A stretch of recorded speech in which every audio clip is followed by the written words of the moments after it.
Coucou les amis, je ne suis pas du tout content là. Si se met mon amour à distance, si pas sauf ton zo. À cause de toi, VC, à cause de toi, VC. Va chier, toi, VC. Poufias là.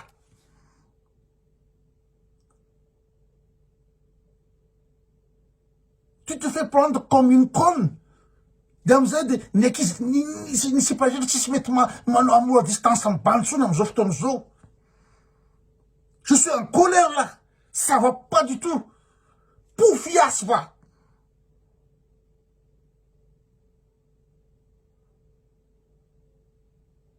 Non, mais ça comme am banda wala si metti mano amour à distance si metti à la nam téléphone ouais mano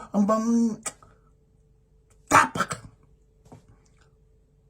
fumba fano si c'est maratsiaza tamzay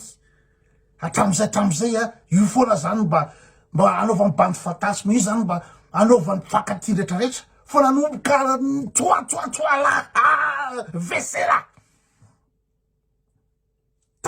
tapaka mihitsy ny business sy rehetrarehetra tapaka tsisy mety manao tsony sy mba am'izao fotoana zao na mena vola na atao ina tsisy mety manao tsony ny amour à distance sy mba am'izao à cause de toi là WC là